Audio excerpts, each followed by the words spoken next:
નમસ્કાર મિત્રો, સ્વાગત છે તમારું આપણી આ યુટ્યુબ ચેનલમાં જેનું નામ છે ગુજરાતી જીકેની જમાવટ. મિત્રો, ભારત સરકારના આ વિભાગ દ્વારા તેના વિભાગના લાખો કર્મચારીઓ માટે જે છે સાતમા પગાર પંચની ભલામણો લાંબા સમય બાદ લાગુ કરવામાં આવી છે, જેનાથી મિત્રો આ વિભાગના લાખો કર્મચારીઓને દેશભરમાં જેઓ નોકરી કરે છે તેમને લાભ થશે અને તેમના ડીએમાં પણ 3% વધારો જે છે તે નક્કી કરી દેવામાં આવ્યો છે. જાણીએ મિત્રો વિડીયોમાં કે ભારત સરકારના કયા વિભાગ દ્વારા તેમના કર્મચારીઓ માટે ભથ્થાઓ અને ડીએમાં વધારો કર્યો છે. તો વિડીયોના અંત સુધી આ બન્યા રહેશો અને જો તમે ચેનલમાં નવા હો તો અમારી ચેનલને સબસ્ક્રાઇબ કરો, બાજુમાં રહેલું બેલ આઇકોન દબાવી ઓન નોટિફિકેશન ઓન કરો, જેથી કરીને ચેનલ પર મૂકવામાં આવતા ભરતીઓનું નોટિફિકેશન, સરકારી કર્મચારી પેન્શનર્સ યોજનાને લગતા પરિપત્રો સરળતાથી તમને ચેનલના માધ્યમથી ઉપલબ્ધ થઈ જાય. તો સાતમા પગાર પંચની વાત કરીએ.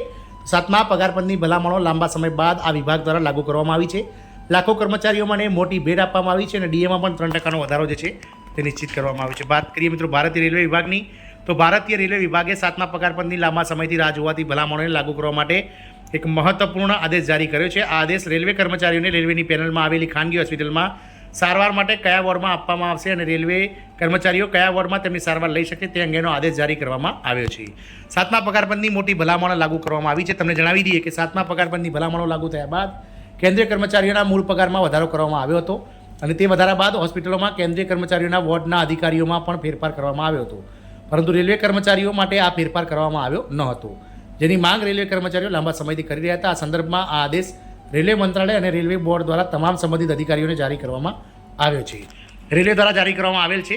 તો આદેશ જારી થયા બાદ અન્ય કેન્દ્રીય કર્મચારીઓની જેમ હોસ્પિટલોમાં પણ રેલવે કર્મચારીઓના વોર્ડના અધિકારીઓ બદલાયા છે.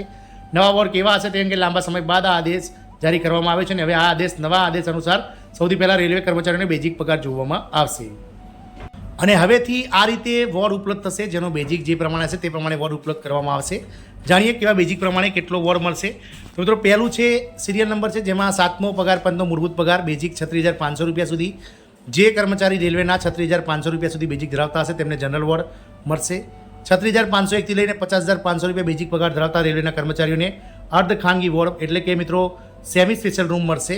અને જે ત્રીજો નંબર છે 50,500 ઉપર જે સીપીસી એટલે કે મૂળભૂત પગાર ધરાવતા બેઝિક પગાર ધરાવતા રેલવેના કર્મચારીઓને જે છે તે સ્પેશિયલ રૂમ એટલે કે ખાનગી વોર્ડ મળવાપાત્ર છે. અહીં એવું કહેવામાં આવ્યું છે કે આવા રેલવે કર્મચારીઓ કે જેમનો મૂળ પગાર 36,500 રૂપિયા સુધીનો છે તે સામાન્ય વોર્ડ હશે, જ્યારે આવા રેલવે કર્મચારીઓ કે જેમનો મૂળ પગાર 36,501થી 50,500 છે તેમને મિત્રો અર્ધ ખાનગી એટલે કે સેમી સ્પેશિયલ રૂમ અને ત્યારબાદ જે રેલવે કર્મચારીઓનો મૂળભૂત પગાર એટલે કે બેઝિક પગાર 50,000 ઉપર છે તેમને ખાનગી વોર્ડ એટલે કે સ્પેશિયલ રૂમ મળવાપાત્ર થશે. તેવી આ રીતે આ નવો વોર્ડ મનોરંજન રેલવે કર્મચારીઓ માટે જારી કરવામાં આવ્યો છે અને હવે લાભ તમામ હોસ્પિટલના કર્મચારીઓને આપવામાં આવશે જે રેલવે હેઠળની સૂચિમાં છે અને તે ખાનગી હોસ્પિટલો છે. આ નવા અધિકૃતતા અનુસાર તે તમામમાં રેલવે કર્મચારીઓને તબીબી સુવિધા પૂરી પાડવામાં આવશે.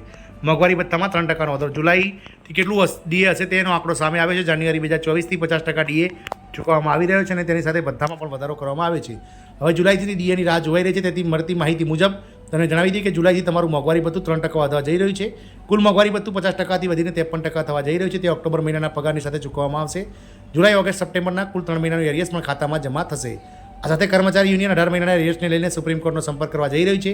તેમનું કહેવું છે કે અમે સુપ્રીમ કોર્ટને 18 મહિનાના એરિયસમાં જ જે છે તે સ્વીકારીશું. 18 મહિનાનું એરિયસને લઈને કોઈ અમને રોકી શકતું નથી. મિત્રો, આમ રેલવેના કર્મચારીઓ માટે જે છે તે સાતમા પગાર પંચની ભલામણો સાથે લાખો કર્મચારીઓને આગામી ઓગસ્ટ સુધીમાં, દિવાળી પહેલાં ઓક્ટોબર સુધીમાં ડીએનો લાભ આપી અને રેલવે વિભાગ ખુશ કરશે તેવી આશા છે. જય હિન્દ, અસ્તુ.